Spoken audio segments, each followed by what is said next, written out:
मेरा नाम विकास है। मेरे सामने एक सीधी-सादी लड़की चुपचाप बैठी थी। मैं उसे देख रहा था। मैंने धीरे से कहा, तुम्हें पूरे 7 दिन मेरे साथ मेरी पत्नी बनकर रहना होगा। बदले में मैं तुम्हारी बहन के इलाज का पूरा खर्च उठाऊंगा। मेरी बात सुनकर वह लड़की पत्थर पर सिमटकर बैठ गई।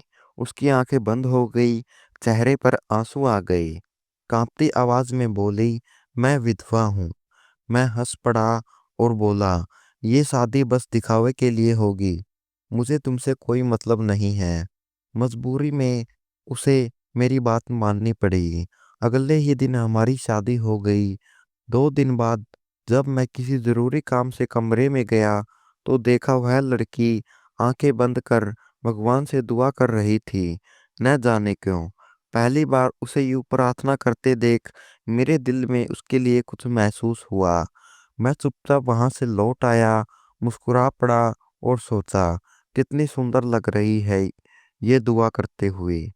उस पल मेरे कानों में अब तक पिताजी के अंतिम शब्द गूंज रहे थे। अस्पताल के बिस्तर पर वह बहुत कमजोर हालत में थे। मेरी आंखों में देखते हुए बोले, विकास, अगर तूने 7 दिन के भीतर शादी नहीं की तो मैं अपनी जायदाद, घर, सब कुछ अनाथालय को दे दूंगा। मैं चुप रहा, होंठ बीचकर सिर झुका लिया। मैं अपने पिता को बचपन से जानता था। उनका हर शब्द पत्थर की लकीर जैसा था। उनका हर फैसला अटल होता था। लेकिन उनका यह फैसला मुझे ऐसी जंजीरों में बांध रहा था जिनकी चाबी मेरे पास नहीं थी। मैं कमरे से बाहर आ गया, एक सिगरेट सुलगाई और जेब से मोबाइल निकालकर सोनिया को फोन लगाया। वही सोनिया जिससे मेरी सगाई पिछले साल हुई थी। मेरी कॉलेज की दोस्त और मेरी पहली मोहब्बत। हमारे बहुत से सपने थे। हमने मिलकर बड़े बड़े अरमान देखे थे। फोन की घंटी बजी। दूसरे रिंग में सोनिया ने फोन उठा लिया। उसकी आवाज आई, हेलो विकास, क्या हुआ? अंकल कैसे हैं? मैंने कहा, सोनिया, मुझसे बहुत जरूरी बात करनी है। मुझे अभी इसी वक्त अगले 7 दिन के अंदर शादी करनी है। ये मेरे पापा की आखिरी जिद है। थोड़ी देर दूसरी तरफ सन्नाटा रहा। फिर अचानक वह हंस पड़ी, बोली, विकास, पागल हो गए हो क्या? ये सब नाटक बंद करो। मैं तो कल लंदन जा रही हूँ। एक हफ्ते बाद लौटकर आराम से शादी करेंगे। तुम्हारे पापा की प्रॉपर्टी तो तुम्हारी ही होगी। तुम अकेले बेटे हो। मैंने गुस्से से कहा, तुम्हें क्या हो गया है सोनिया? मैं मजाक नहीं कर रहा हूँ। अगर 7 दिन में शादी नहीं हुई तो सब कुछ खत्म हो जाएगा। उसने कहा, तो क्या जरूरी है कि मुझसे ही शादी करो? किसी से भी कर लो, दिखावे के लिए, 7 दिन के लिए ही सही। मुझे तो वैसे भी यह दिखावटी शादी पसंद नहीं। मैं ऐसे चक्कर में नहीं पड़ना चाहती। यह कहकर उसने फोन बंद कर दिया। मैं मोबाइल को देखता हुआ गहरी सांस लेकर बैठ गया। वह जानती थी कि यह मेरे पिता की आखिरी इच्छा थी। फिर भी उसने इनकार कर दिया। शायद उसे लगा मैं मजाक कर रहा हूँ, या शायद उसे मेरी बातों पर यकीन नहीं हुआ कि मैं उसके बिना कुछ नहीं करूँगा। लेकिन मैं कर सकता था। इस वक्त हालत ही ऐसे हो गए थे और मैंने कर भी दिया। उसी शाम मैंने वकील से बात की। एक कॉन्ट्रैक्ट पेपर तैयार करने को कहा जिसमें तलाक के कागज भी शामिल हों। 7 दिन की शादी, बस 7 दिन। इसके बाद जो भी लड़की मुझसे शादी करेगी वह चाहे तो तलाक ले ले, अलग हो जाए या कुछ भी करे। लेकिन मेरा मकसद था सिर्फ अपने पिता की आखिरी इच्छा को पूरा करना। लेकिन दिक्कत यह थी कि कौन लड़की ऐसे शर्तों में शादी के लिए तैयार होगी? कौन होगी वह जो 7 दिन के लिए मुझसे शादी करेगी? मैंने एक कंपनी से संपर्क किया जो यह दावा करती थी कि वे मजबूर लोगों के लिए शादी का इंतजाम करते हैं, जिनकी शादी किसी वजह से नहीं हो पाती। अगले दिन सुबह मैंने अपनी शादी की शेरवानी खुद ही चुनी। कोई दिखावा नहीं था, बस एक रस्म थी जिसमें मैं दूल्हा बनने जा रहा था, वो भी कुछ ही दिनों के लिए। लेकिन मन के भीतर एक अजीब सा उलझाव था। ऐसा उलझाव जो न चाहत थी, न मोहब्बत, बस एक जिम्मेदारी का बोझ था। जिसे मैंने खुद अपने सिर पर ले लिया था। आखिरकार लड़की का इंतजाम हो गया। मैं गाड़ी में बैठा ही था कि वकील का फोन आया। उसने बताया कि सारे कागज तैयार हो चुके हैं। आप जब चाहे रजिस्ट्रार के पास आकर कोर्ट मैरिज कर सकते हैं। मैंने गहरी सांस ली और कहा, ठीक है, मैं आ रहा हूँ। यह शादी किसी मंदिर में, किसी शादी हॉल में या घर में नहीं हो रही थी। यह कोर्ट मैरिज थी। मैं चाहता था कोई पुराना सा गेस्ट हाउस हो, हल्की रोशनी हो, गवाह हो, मगर ऐसा हो नहीं पाया। मुझे रजिस्ट्रार ऑफिस ही जाना पड़ा। वहीं मैंने उसे पहली बार देखा। दुबली पतली गोरी रंगत वाली लड़की, लंबे बाल, हल्के गुलाबी रंग के सूट में, दुपट्टा कंधों पर रखा हुआ था। हाथों में कोई मेहंदी नहीं थी, चेहरे पर कोई मेकअप नहीं था और आंखों में कोई खुशी नहीं थी। मगर फिर भी उसकी चाल में एक ठहराव था, जैसे किसी ने सब कुछ हार जाने के बाद भी खुद से हार न मानी हो। मैं उसकी नजरों से बचता रहा। दिल में कुछ हलचल सी हुई, लेकिन वह पल भर में ही बुझ गई। मेरे दो दोस्त गवाह बने। पहले उसने कांपते हाथों से पेन उठाकर कागजों पर दस्तक किए। फिर मेरे हाथ में पेन आया। मैंने भी साइन कर दिया। शादी पूरी होते ही सारे दस्तावेज मैंने अपने पास रख लिए। सब कुछ इतनी खामोशी से हुआ, मानो हमारे बीच कोई रिश्ता बन नहीं रहा, बल्कि कोई नाता टूट रहा हो। शादी के तुरंत बाद मैं बाहर निकला, मोबाइल ऑन किया और अस्पताल में फोन लगाया। सिया की बहन के इलाज की शुरुआत करनी थी। मैं वादा निभाने वाला इंसान था, भागने वाला नहीं। डॉक्टर से बात की। बच्ची का नाम निशा है। फाइल तैयार रखें, आज ही उसे आपके अस्पताल में भर्ती करवा रहा हूँ। उधर नौकरानी श्रेया को मेरे घर के गेस्ट रूम में ले गई थी। मैं चाहता था कि वह अकेली रहे, इसलिए जानबूझकर उसे अलग कमरा दिया, क्योंकि यह शादी, जैसा मैंने कहा था, सिर्फ दिखावा थी। सिया दोपहर में खाना नहीं खा रही थी। नौकरानी ने आकर बताया, साहब, लड़की कुछ नहीं खा रही, बस पूजा कर रही है।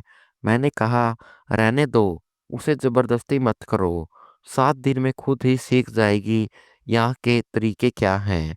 उस रात मैं अपने कमरे में फाइलों में उलझा हुआ था, लेकिन मन ही मन यह ख्याल आ रहा था कि श्रेया के माँ बाप के बारे में तो मैंने कुछ जाना ही नहीं।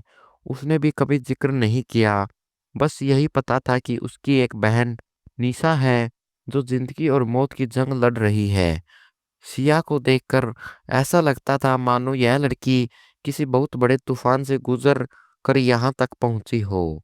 लेकिन फिर मैं खुद को समझाता था कि मुझे इससे क्या लेना देना, न उसके परिवार से, न उसकी जिंदगी से। यह तो बस एक सौदा है। न मैं उसकी जिंदगी में दखल दूंगा, न वह मेरी में दे। अगली सुबह मैं नाश्ते की टेबल पर बैठा था। टेबल पर एक छोटी सी पर्ची रखी थी। उसमें लिखा था, विकास जी, हम दोनों अब पति पत्नी हैं। हमारी शादी वैध है। ऊपर वाला गवाह है। मैं अपने भगवान से बहुत प्रार्थना करती हूँ और हमेशा उसका आभार मानूंगी कि उसने मुझे आपके जैसा साथी दिया। मैं उस पर्ची को पढ़कर चौंक गया। इससे साफ था कि वह इस शादी को बहुत गंभीरता से ले रही है। वह इसे कोई सौदा या दिखावा नहीं मान रही थी। मैंने वह पर्ची जेब में रख ली, न जाने क्यों। तीसरे दिन मैं अस्पताल गया और श्रेया की बहन निशा से मिला। वह बहुत कमजोर और छोटी थी, लेकिन मुझे देखकर मुस्कुराई तो मुझे अच्छा लगा। मैंने कहा, तुम्हारी बहन बहुत बहादुर है। उसने मासूमियत से पूछा, आप मेरे जीजाजी हैं? मैं हंसकर बोला, हाँ, कुछ दिनों के लिए। मैं थोड़ी देर उसके पास बैठा, बातें करता रहा, फिर वापस घर लौट आया। देर रात मैं अपनी गैलरी में गया। जहां वहां से निकला तो देखा, श्रेया के कमरे की खिड़की खुली थी। अंदर से हल्की रोशनी आ रही थी। मन हुआ कि देखूं वह क्या कर रही है, लेकिन फिर खुद को रोक लिया। कई दिन बीत चुके थे। वह ऐसे ही चुपचाप अपने कमरे में रहती थी, कभी बाहर नहीं आती थी। उसका चेहरा तो मैंने पहली बार कोर्ट मैरिज वाले दिन ही देखा था। उसके बाद से न मुलाकात हुई, न चेहरा देखा। मैं हमेशा ऑफिस, अस्पताल, फ़ोन कॉल्स और रात की तन्हाई में उलझा रहता था। हम दोनों एक ही छत के नीचे थे, लेकिन दोनों की दुनिया अलग थी। न कोई बात होती, न कोई मेलजोल। यह दूरी मैंने जानबूझकर बनाई थी। चाहत नहीं थी कि ये 7 दिन भी कोई बोझ बने। जैसे कोई परछाई साथ चलती है, पर आवाज नहीं होती, वैसे ही यह रिश्ता भी बिना आवाज के कट जाए।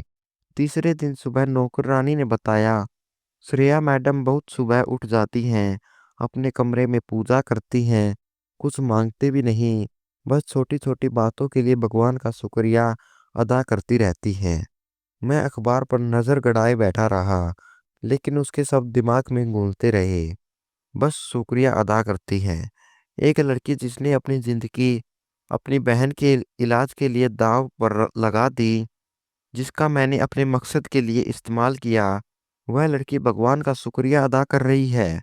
यह बात मेरे सिद्धांतों में फिट नहीं बैठ रही थी। उसी शाम मैं ऑफिस से जल्दी लौट आया। बाहर बारिश हो रही थी, बादलों की गनगनाहट सुनाई दे रही थी।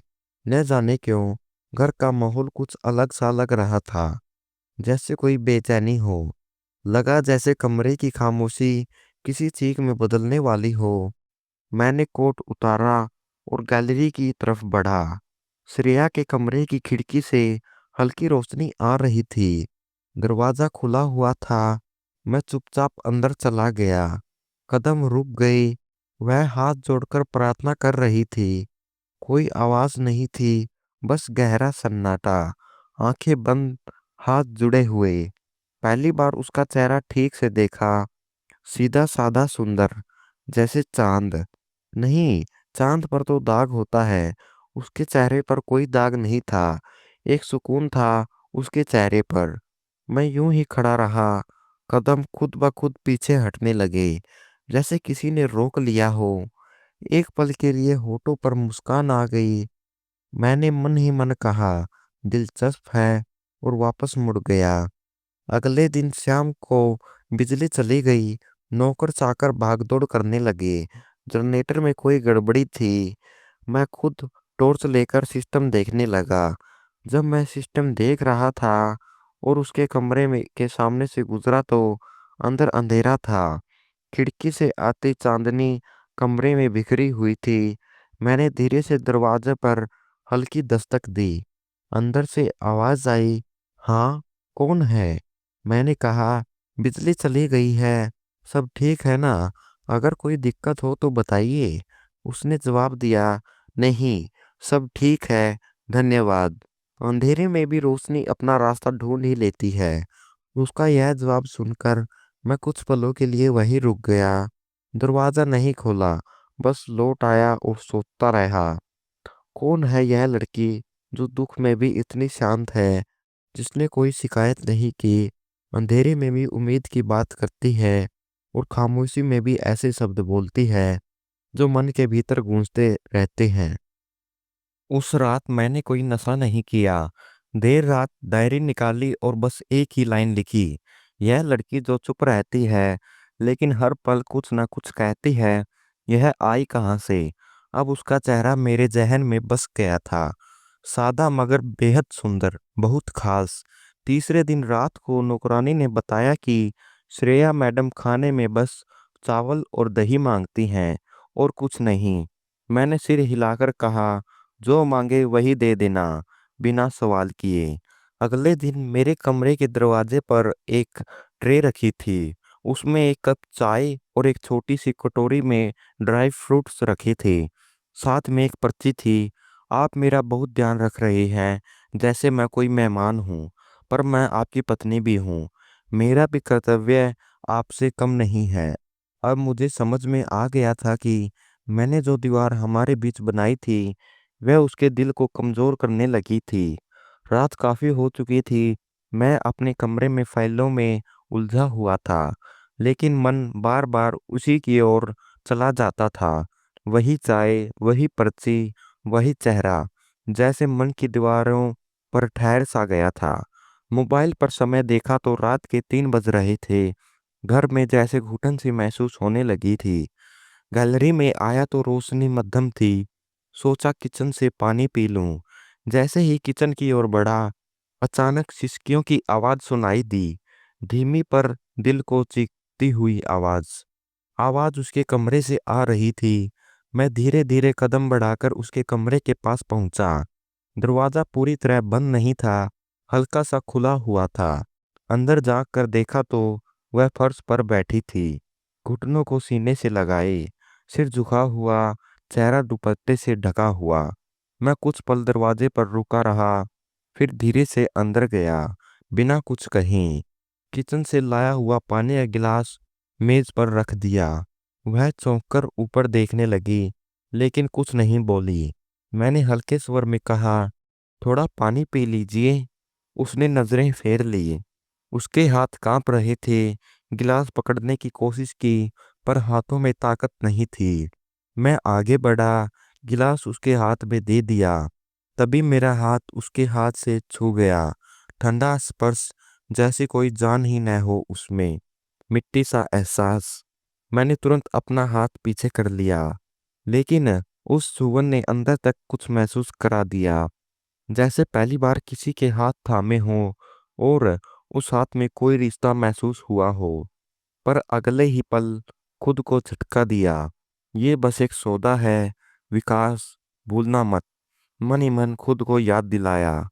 मुड़ने ही वाला था कि उसकी धीमी आवाज आई, कभी कभी इंसान सिर्फ इसलिए चुप रह जाता है क्योंकि शब्द कम पड़ जाते हैं।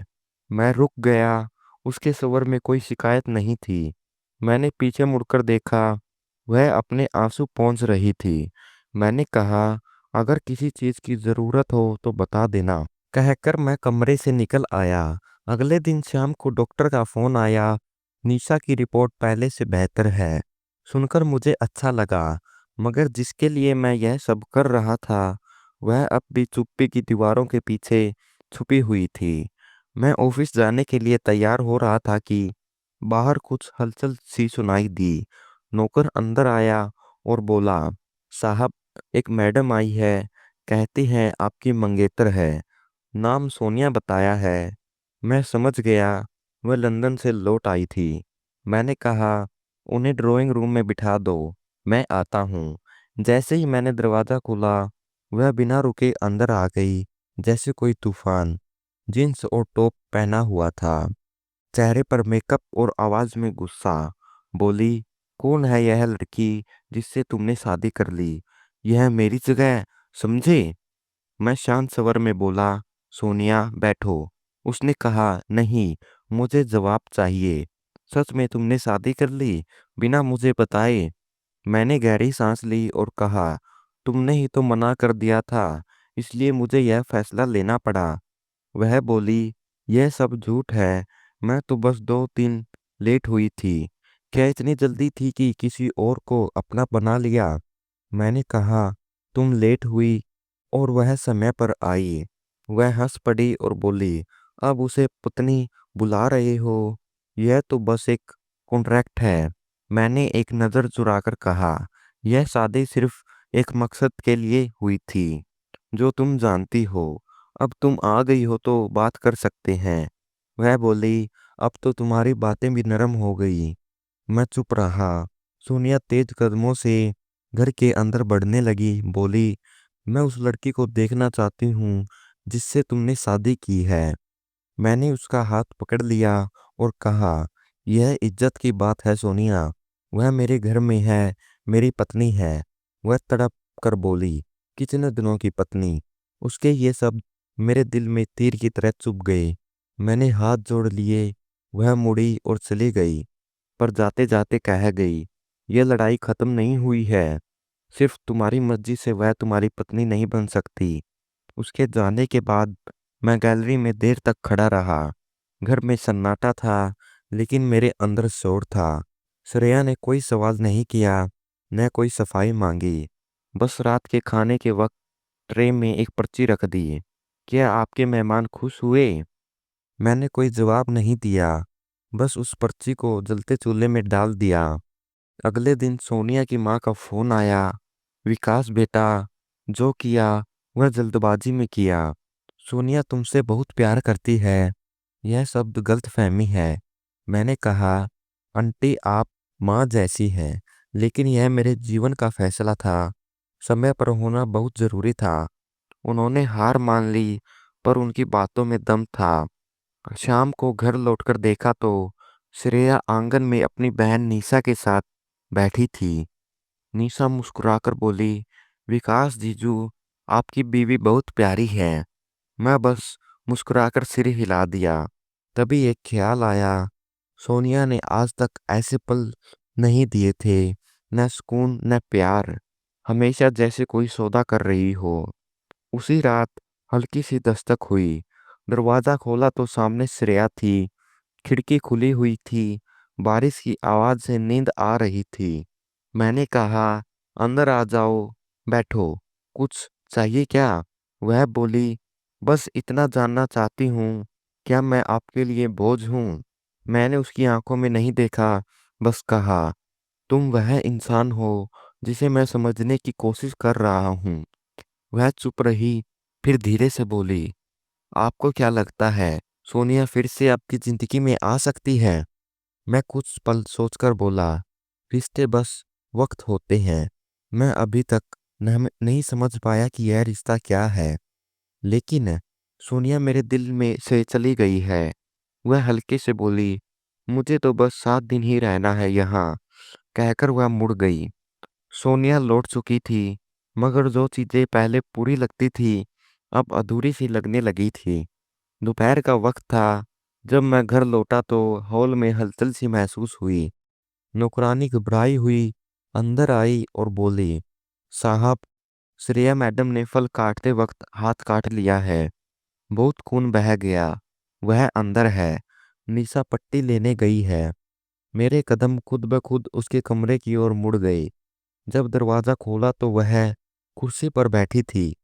एक हाथ को दूसरे हाथ की हथेली पर रखा हुआ था। खून से भीगा रुमाल पकड़ रखा था। निशा सामने खड़ी थी। मैं झिझकते हुए तेजी से आगे बढ़ा। दिखाओ। वह चौंकी, मेरी ओर देखने लगी, फिर धीरे से अपना हाथ मेरे हाथ में दे दिया। कट गहरा नहीं था, लेकिन खून बहुत बह चुका था। मैंने रुमाल हटाया, हाथ को पानी से साफ किया और उंगलियों के बीच के हिस्से पर पट्टी बांधने लगा। उसके हाथ कांप रहे थे, शायद दर्द से या मेरी मौजूदगी से, शायद किसी और कारण से। मैं एक अनजानी सी भावना के साथ चुपचाप झुका रहा, जैसे शब्दों के लिए कोई जगह न हो। पट्टी बांधते हुए एक पल के लिए उस आंखों में देखा, वे आंखें जो हमेशा झुकी रहती थी। उसमें मेरे लिए एक ठहराव था। मैंने पूछा, क्या हुआ? उसकी आवाज बहुत हल्की थी, जैसे सवाल भी इजाजत मांग रहे हों। हल्की सांस भरकर बोली, कभी कभी अगर कोई किसी का हक छीन ले तो ऊपर वाला खुद सजा देता है। मेरा हाथ रुक गया। कुछ कहने के लिए उसका चेहरा देखा। न पछतावा था, न किसी पर इल्जाम। बस एक सच बोल रही थी, जिसे शायद अपने लिए ही सही मानती थी। मैंने धीरे से पट्टी बांध दी, फिर कहा, कभी कभी जो चीज छीनी जाती है या जिसे हम अपना समझते हैं, वह ऊपर वाले की सौगत होती है, और जो अपना लगता है वही इम्तिहान बन जाता है। श्रेया ने सिर झुका लिया। न बहस की, न कोई जवाब दिया। बस उसकी खामोशी ही सब कुछ कह गई। वह लम्हा छोटा था। एक जख्मी हाथ, छोटी सी थोड़ी सी पट्टी और दो बातें। लेकिन वह लम्बा मेरा था। दिल पर निशान छोड़ गया। अगले दिन जब मैं लौटा, देखा निशा दरवाजे पर बैठी थी, कुछ कपड़े सी रही थी। निशा ने मुझे देखकर हाथ हिलाया, जीजू, आपको पता है, आपकी बीवी बहुत अच्छा कढ़ाई बुनाई करती है, मेरे लिए गिफ्ट बना रही है। मैंने निशा को देखा और फिर नजरें झुका ली। होठों पर हल्की सी मुस्कान आ गई। उसी रात मैंने श्रेया के कमरे का दरवाजा खटखटाया। आ सकता हूँ? अंदर से आवाज आई, कमरा साफ है। मैंने अंदर जाकर देखा। मैंने जो पट्टी बांधी थी वह कोने में रखी थी। मैंने कहा, अभी भी पट्टी रखना जरूरी है? वह बोली, यह निशान है, कुछ दुख याद दिलाने के लिए होते हैं। मैं चुप हो गया, कुछ देर बैठा रहा। फिर वह बोली, कभी कभी दुख वह सिखा देते हैं जो सुकून नहीं सिखाता। वह धीरे से सिर हिला रही थी, जैसे यह समझ रही हो कि हर चीज पर हक जताना मुमकिन नहीं। कुछ रिश्ते बस बनते नहीं, निभाए जाते हैं। मैं उसकी बातों की गहराई में डूबता चला गया। कभी यह रिश्ता सिर्फ एक सौदा था, लेकिन अब यह रिश्ता मेरे अंदर सांस लेने लगा था। श्रेया मेरे सामने बैठी थी। उसका चेहरा बिल्कुल सादा, मन पूरा भरा हुआ। उसका हाथ पट्टी में छुपा हुआ था, लेकिन उसका असर मेरी सांसों में बसा हुआ था। लौटकर मैं अपने कमरे में आया, डायरी खोली और बिना कुछ सोचे फिर से लिखने लगा। जख्म दो तरह के होते हैं, एक शरीर पर और एक आत्मा पर। उसने दोनों दिए और दोनों को भर भी रही है। फिर मोबाइल निकाला, वकील का नंबर देखा, लेकिन कॉल नहीं किया। 7 दिन पूरे होने का समय नजदीक आ रहा था, लेकिन दिल कह रहा था कि शायद इस रिश्ते का अंत होना जरूरी नहीं है। श्रेया के जख्म मेरे दिल पर भी निशान छोड़ गए थे। उस दिन दोपहर कुछ ज्यादा ही शांत थी। बाहर हल्की धूप थी। मैं ऑफिस से जल्दी लौट आया था। टेबल पर वह चाय नहीं थी जो रोज रखी होती थी। मैंने दरवाजा खोला, गैलरी की तरफ बढ़ा। वह आंगन में बैठी थी। एक ट्रे थी, उसमें चाय के कप और कुछ बिस्कुट थे। उसने सादा सी साड़ी पहन रखी थी। वीडियो में वह बेहद खूबसूरत लग रही थी। मैं वहीं रुक गया, बस उसे आते हुए देखता रहा। उसका चलना धीमा था, आंखें झुकी हुई थी, लेकिन चेहरे पर कुछ सोचने वाली सी शांति थी। जैसे ही वह मेरे पास आई, मैंने हल्के से कहा, तुम्हारी आंखें बहुत कुछ कहती हैं, मगर होठ क्यों चुप रहते हैं? उसने पलकें झुपकाई, चाय का कप मुझे पकड़ाया और बस इतना कहा, काश ये सब हकीकत होती। उसके ये सब सुनकर जैसे मैं सब रुक गया। चाय की खुशबू, सांसें, सब थम सा गया। मैंने कप उसके हाथ से लिया और एक कदम पीछे हो गया। अगर ये हकीकत होती तो झूठ भी नहीं होती, मैंने धीरे से कहा। उसने सिर झुका लिया, जैसे मेरी बात सुन ली हो, मगर जवाब देना ठीक न समझा हो। हम दोनों सोफे पर बैठ गए। मैंने चाय का पहला घूंट लिया, गर्म थी। पूछा, निशा का इलाज कैसा चल रहा है? उसने धीमी आवाज में कहा, अब बेहतर है, एक टेस्ट बाकी है। मैंने कहा, ठीक है, मैं खुद लेकर जाऊंगा। श्रेया बोली, निशा अब बहुत हंसने लगी है। शायद मुझसे डर भी नहीं लग रहा, लगता है थोड़ी जिंदगी वापस आ गई है। उसके शब्दों में थोड़ा आश्चर्य था, थोड़ा आभार था और थोड़ा डर, जैसे वह इस खुशी को पूरी तरह जीने से डर रही हो। मैंने उसकी ओर देखा और पूछा, क्या तुम्हें लगता है तुम्हारी भी जिंदगी वापस आ रही है? वह कुछ कहने को हुई, पर खुद को रोक लिया। फिर बोली, जिंदगी कब मांगी थी, बस वक्त काट रही हूँ। उसके ये शब्द सीधे दिल में उतर गए।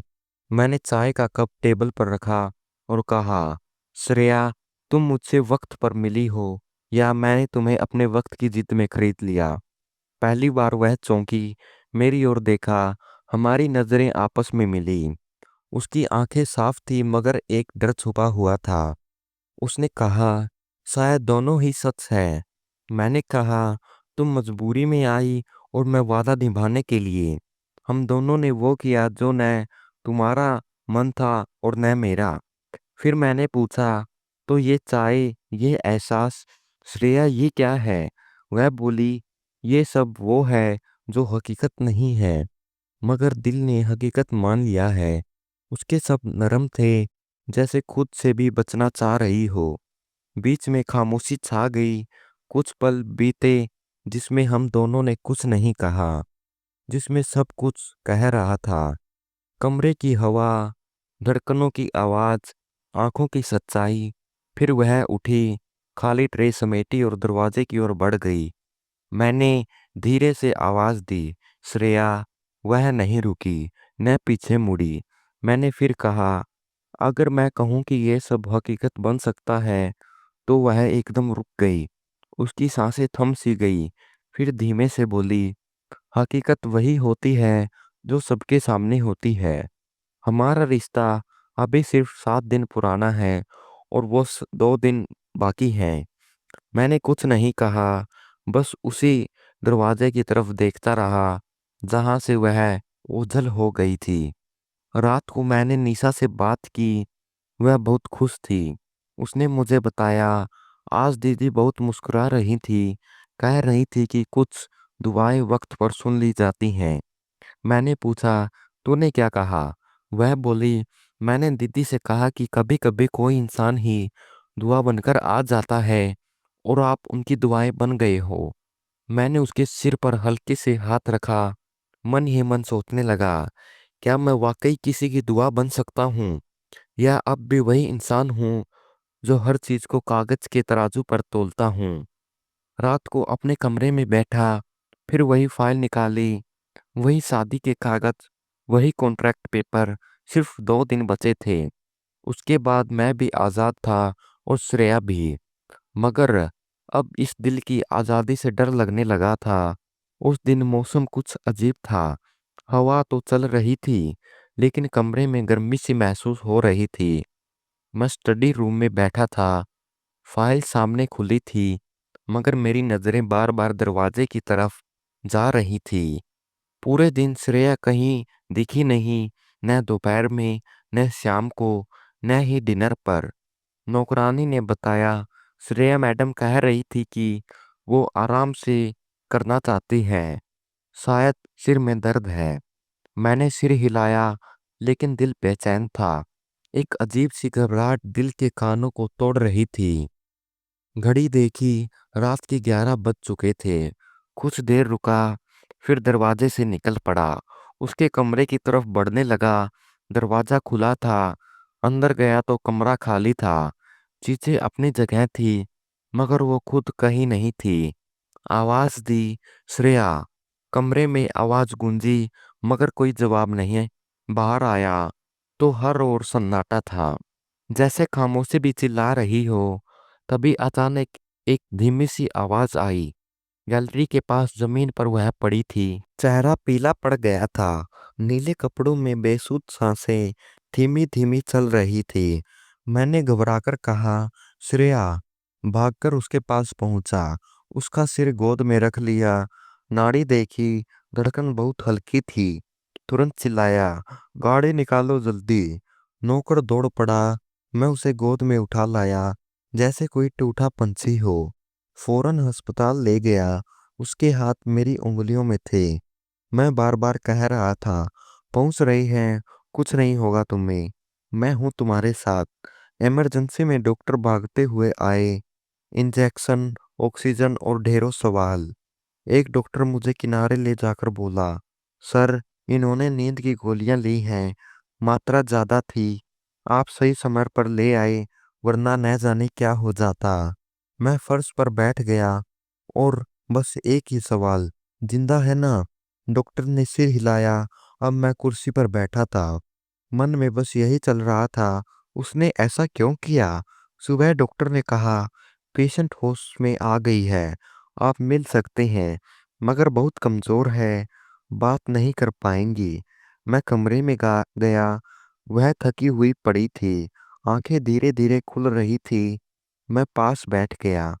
उसका हाथ पकड़ लिया, जो अब भी ठंडा था।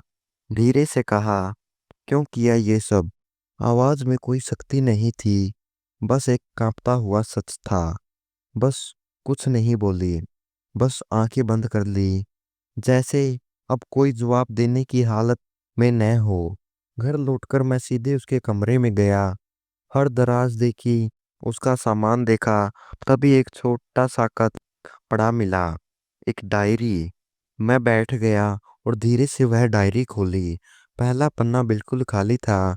दूसरा और तीसरा पन्ना पलटा तो उस पर लिखा था, मैं विधवा नहीं हूँ, मैं तलाकशुदा हूँ। मेरे हाथ वहीं रुक गए। दिल जोर जोर से धड़कने लगा। अगले पन्ने पर लिखा था, उसने मुझसे कभी प्यार नहीं किया, सिर्फ इस्तेमाल किया।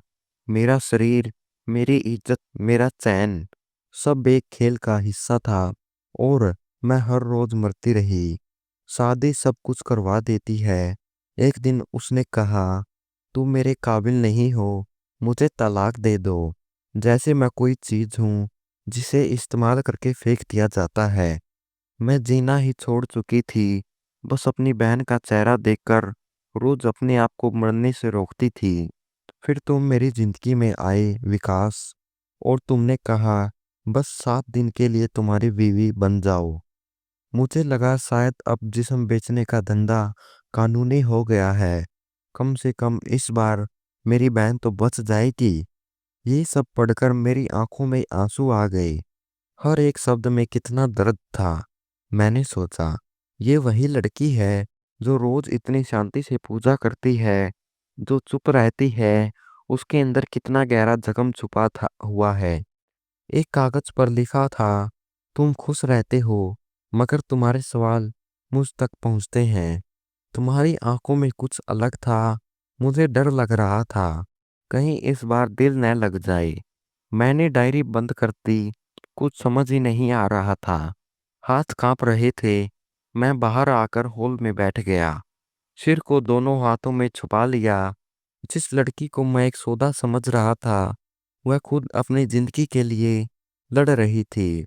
मोबाइल उठाया, वकील का नंबर मिलाया, फिर डिस्कनेक्ट कर दिया। ये वक्त कानून या कॉन्ट्रैक्ट का नहीं था।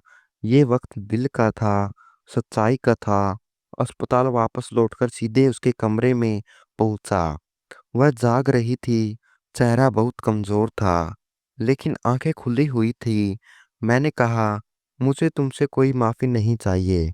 बस तुम्हें जिंदा देखना चाहता हूँ, अपनी इज्जत के साथ, अपनी मर्जी से जीती हुई। वह चुप रही, मगर पहली बार उसकी आंखों में हल्की सी चमक थी, हल्की सी नमी के साथ। मैं उसे घर ले आया। वह बहुत कमजोर थी, मगर अब चुप नहीं थी, बस थकी हुई लग रही थी। दरवाजे पर आते ही निशा दौड़कर उससे लिपट गई, जैसे सालों बाद कोई लौट आया हो। घर का माहौल एकदम शांत था। हर पल में एक सन्नाटा था। कोई था जो सब जानकर भी अनजान बना हुआ था। मैंने उसे आराम के लिए गेस्ट रूम की जगह अंदर कमरे वाले में भेजा। वही कमरा जो कभी माँ बाबूजी का था। वहाँ सुकून था। कम रोशनी थी, मगर अंदर हमेशा एक रोशनी रहती थी। शाम को मैं स्टडी में बैठा फाइल देख रहा था। तभी गेट से गाड़ी की आवाज आने की सुनाई दी। नौकरानी आई और बोली, सोनिया मैडम आई है। मैंने सिर उठाया, जानता था अब क्यों आई है। दरवाजा खोला।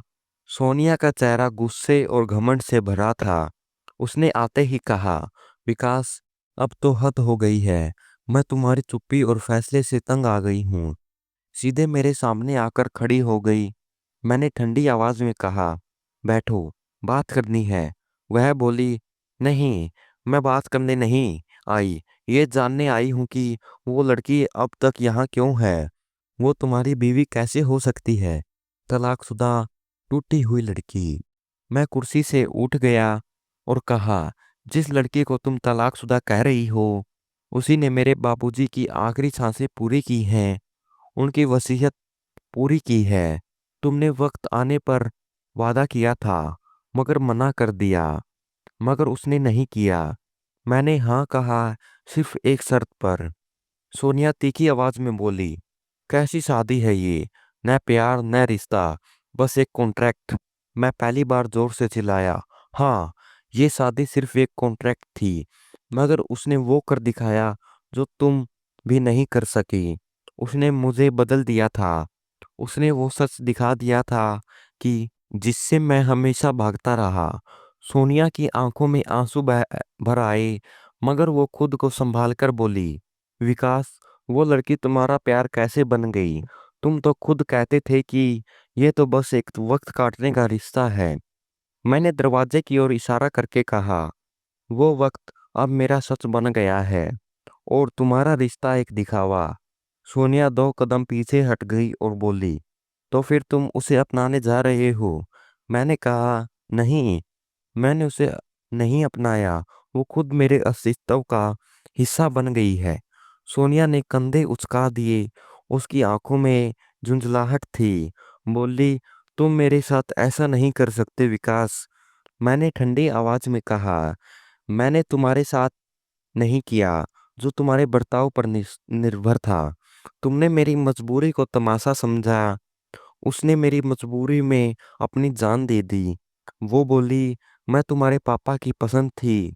मैंने कहा, नहीं, तुम पापा की शर्त से भाग गई और वो उस शर्त का हिस्सा बन गई। जाते जाते सोनिया बोली, उस लड़की का सच तुम्हें डुबा देगा विकास। मैंने कठोर आवाज में कहा, मैं सच उसके सच में डूबने को तैयार हूँ, मगर तुम्हारे झूठ में नहीं जी सकता। सोनिया चली गई। मैं वहीं खड़ा रह गया। दरवाजा बंद करने की भी हिम्मत नहीं थी। कुछ देर तक गहरी सांस लेकर सोचा। मैं उस लड़की से प्यार कर बैठा था जिससे मैंने शादी की थी।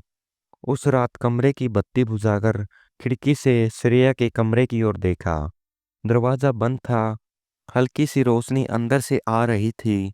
मैं बस उसी रोशनी को देखता रहा। फिर स्टडी रूम में जाकर एक डायरी निकाली। लिखा, प्यार कुछ नहीं मांगता, बस वक्त की सीमा में खुद को सौंप देता है। और मैं बह गया हूँ उसकी आवाज में, उसकी चुप्पी में, उसके सब्र में। अगले दिन सुबह ब्रेकफास्ट टेबल पर श्रेया नहीं थी। नुकरानी बोली, मैडम दोपहर में आएंगी, कमरे में पूजा कर रही हैं। मैंने कुछ नहीं कहा। ऑफिस गया, मगर मन नहीं लगा। दोपहर होते ही लौट आया। घर में घुसते ही निशा दौड़कर आई और बोली, आज दीदी ने नया खाना बनाया है, बोला आपको सर्व करूं। मैं मुस्कुरा पड़ा। बोला, तैयार हूँ। किचन में गया। श्रेया मेज सजाकर रख रखी रही थी। चेहरे पर हल्की सी चमक थी। मैंने उसे देखकर धीरे से कहा, कल सोनिया आई थी। वो रुक गई, मुझे देखने लगी। बोली, जानती थी, आना तो था ही।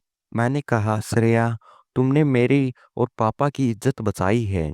उसने नजरें उठाई। कुछ कहना चाहा मगर कह नहीं पाई, बस मुझे देखती रही। मैंने कहा, श्रेया, मैं तुमसे प्यार करने लगा हूँ। इस बार उसके चेहरे पर हल्की सी मुस्कान आ गई, जैसे जानती थी। फिर नजरें झुका ली। उसे अब पता था कि अब मैं भी जान चुका हूँ, और अब ये रिश्ता शब्दों से आगे निकल चुका है। 7 दिन पूरे हो चुके थे। सुबह जब उठकर बाहर आया, पूरे बंगले में हलचल थी, मगर एक अजीब सा सन्नाटा भी था। कमरे की खिड़की से हल्की रोशनी आ रही थी। घड़ी में देखा, सुबह के 7 बज रहे थे। जैसे कोई कह रहा हो कि वक्त पूरा हो गया। बाहर निकला तो किचन में हलचल थी। निशा नाश्ते का सामान सजा रही थी, मगर श्रेया नहीं दिखी। धीरे से पूछा, श्रेया कहाँ है?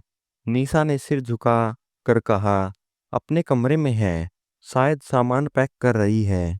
इन शब्दों ने जैसे जान ही निकाल दी। चुप हो गया। कुछ कह पाना मुश्किल था। हर शब्द गले में फंसा था। दोपहर होते होते मैं उसके कमरे की ओर गया। दरवाजा खुला था।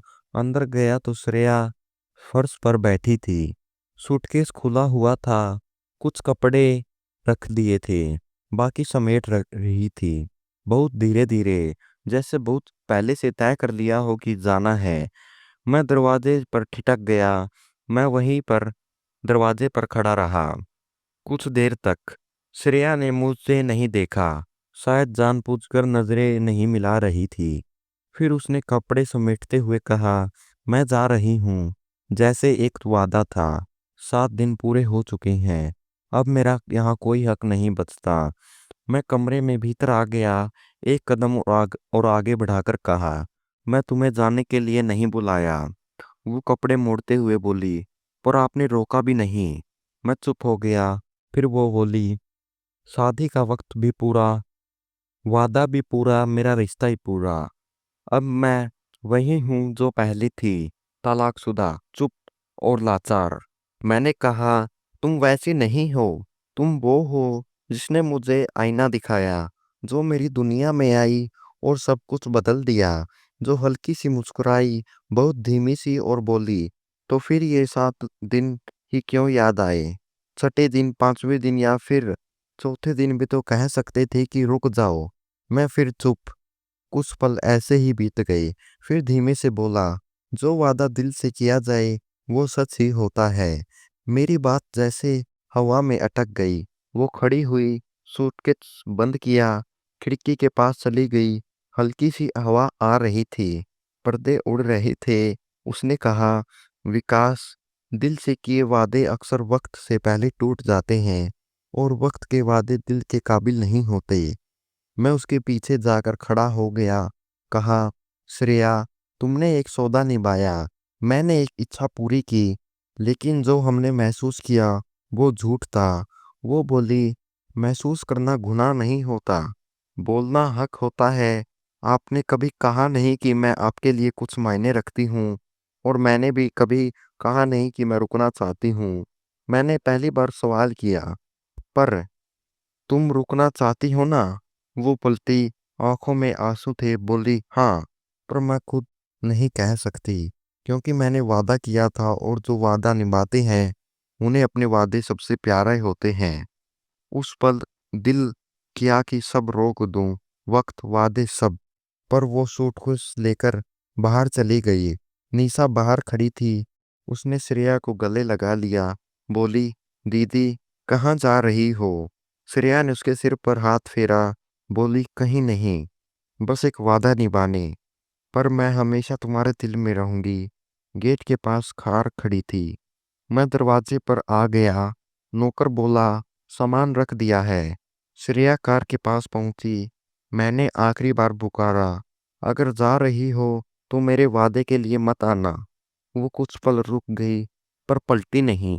धीरे से कमरे में बैठ गई। मैं वहीं दरवाजे पर खड़ा रहा जब तक कार नजरों में से ओझल नहीं हो गई। वो जा चुकी थी। वो 7 दिन जो कभी बोझ लगते थे अब कमी बन गए थे। मैं दरवाजे पर बैठ गया, खुद से कहना लगा, जिस लड़की को मैंने सोचा था कि खरीद लिया है, उसी ने मुझे मेरी कीमत का एहसास करवा दिया। शाम ढलने लगी थी। सूरज की रोशनी मध्यम हो रही थी। मैं अकेला था, पर पहली बार मुझे किसी की आवाज अपने सन्नाटे में गूंजती सुनाई दे रही थी। पूरी रात नींद नहीं आई। सुबह जब हुई, आंखें भारी थी, लेकिन दिल ने एक फैसला कर लिया था। ना नाश्ता किया, ना ऑफिस गया, बस कार निकाली, शहर की सड़कों पर निकल पड़ा। जहां कहीं जिंदगी बिखरी थी और कहीं वो भी थी। मैं उस पुराने मोहल्ले में गया जहां वो अपनी बहन के साथ रहती थी। पड़ोसियों ने बताया वो फिर कभी नहीं लौटी, बस कुछ जरूरी कपड़े मंगवा लिए थे। मैं फिर से उस अस्पताल गया जहां इस निशा का इलाज चल रहा था। वहां भी वही जवाब मिला, मैडम ने अब इलाज करवा दिया है, कह दिया है कि अब किसी और जगह ले जाएंगी। मेरे दिल में एक अजीब सी बेचैनी भरती जा रही थी। हर कोशिश कर ली कि किसी तरह उसका पता चले। फिर मुझे याद आया वो मंदिर जिसके बारे में वो अक्सर जिक्र करती थी, जहां वो दर्शन करने जाती थी। मैंने सोचा शायद वहां मिल जाए।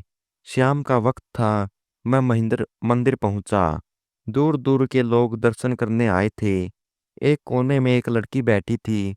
मैं दूर से ही खड़ा हो गया, लेकिन दिल ने कहा, यही है वो हाथ जोड़कर प्रार्थना कर रही थी। उसके होठ हिल रहे थे। उसे देखकर मेरा दिल जोर से धड़कने लगा। मैं धीरे धीरे उसके पास गया, धीरे से कहा, श्रेया। वो चौंकी, आंखें खोली और मेरा चेहरा देखा। आंखों में आंसू भर आए। उस पल एक एक पल में उसकी आंखों में जो कहा गया वो शब्दों में कह पाना मुमकिन नहीं था। मैंने धीरे से कहा, मैं सिर्फ शादी के लिए नहीं, पूरी जिंदगी के लिए तुम्हें मांगने आया हूँ। वो कुछ न बोली, बस आंसू बह रहे थे। मैं भी उसके पास बैठ गया, मन ही मन भगवान से दुआ मांगी, अगर ये लड़की मेरी किस्मत में है तो आज ही इसे मेरी जिंदगी का हिस्सा बना देना। मैंने उसे पाया था, खोने के लिए नहीं, और जो कुछ कहा था वो पूरा सच था। प्रार्थना के बाद वो चुपचाप खड़ी हुई। मैंने अपना हाथ बढ़ाया। उसने हाथ पीछे नहीं खींचा। आंसू पहुंचे मैं बोला, जानता हूँ देर हो गई, पर ये देरी तुम्हें समझने के लिए थी। तुम तो पहले दिन से ही मेरी सच्चाई बन गई थी, बस मैं ही समय ले बैठा। कुछ पल रुकी, फिर धीमे आवाज में बोली, विकास, मैं तो वादा निभाने चली गई थी, मोहब्बत छोड़कर नहीं। मैंने तुमसे कुछ नहीं मांगा, बस खुद को थोड़ा सा संभालना चाहती थी। मैंने कहा, मैंने तुम्हें अपना सब कुछ मान लिया है। जब तुम गई तो लगा जैसे सब कुछ कुछ भी बाकी नहीं बचा। मैं चाहता हूं कि अब तुम मेरी पत्नी बनो। इस बार बिना किसी कॉन्ट्रैक्ट के, बिना किसी शर्त के। वो चुप रही, फिर कहा, तुम्हें मेरा अतीत भी याद है? मैंने उसकी आंखों में देखा, कहा, सब कुछ जानता हूँ। और अब मैं तुम्हारे साथ हूँ। जो तकलीफें तुमने अकेले सही, अब मैं उनका सामना तुम्हारे साथ मिलकर करूंगा। उसके आंसू फिर बहने लगे। उसने ऊपर आसमान की तरफ देखा, प्रार्थना की, फिर मेरा हाथ पकड़कर चल पड़ी। मैंने कहा, चलो उस घर में जो अब सिर्फ मेरा नहीं तुम्हारा भी है। वो मुस्कुराई, उसकी आंखों में सुकून था। मेरा हाथ उसके हाथ में था। जिस लड़की को कभी मैंने एक सौदा समझा था, वो अब मेरे दिल की सबसे कीमती हकीकत बन गई थी। कार में वो मेरे साथ बैठ गई। रास्ते के हर मंजर खुशनुमा लग रही थी। अंदर जैसे सब बदल गया था। मेरे बगल में बैठी थी वो लड़की, और अब मेरी जिंदगी पूरी बनने वाली थी। घर पहुंचकर सबसे पहले वो अलमारी खोली जिसमें वो कॉन्ट्रैक्ट पेपर्स रखे थे। मैंने अपने हाथों से वो कागज फोड़ फाड़ दिए और उसका हाथ थाम लिया। श्रेया पहली बार खुलकर मुस्कुराई। मैंने उससे कहा, मैंने तुमसे वादा किया है, अब तुम्हारा हमेशा साथ दूंगा। निशा ने बहुत प्यारी तैयारी कर रखी थी। पूरा घर फूलों से सजा दिया था। वो बहुत खुश थी। निशा, जो श्रेया की छोटी बहन थी, अब मेरी जिम्मेदारी बन चुकी थी। असल में दोनों बहनों के माँ बाप नहीं थे। निशा काफी समय से बीमार थी। जब मैंने श्रेया से शादी की थी, उसकी एक ही शर्त थी, मेरी बहन का इलाज करवाओगे। मैंने उसका इलाज करवाया। अब उसकी तबीयत भी ठीक हो रही थी, लेकिन अब कोई जिम्मेदारी नहीं थी। दोनों अब मेरे अपने थे, मेरे परिवार का हिस्सा थे। श्रेया मेरी मोहब्बत बन चुकी थी। मैं उसे दिल से चाहने लगा था। एक दिन मैंने उससे कहा, जानती हो, तुम मेरे घर की रोशनी बन गई हो। वो मुस्कुराकर बोली, और आप मेरे दिल की धड़कन। मैंने उसका हाथ थामा, कहा, तुम पहले कहती थी कि मैं तलाकशुदा हूँ, अब आगे कभी ऐसे शब्द मत बोलना। तुम मेरी पत्नी हो, और मैं कभी तुम्हें दुख नहीं दूंगा। समय बीतता गया, निशा का इलाज भी पूरा हो गया। हम दोनों बहुत खुश थे, और निशा भी हमारे साथ खुश थी। कुछ समय बाद हमें एक खुशखबरी मिली, श्रेया माँ बनने वाली थी। ये सुनकर मैं सुन रह गया, बहुत खुश हुआ।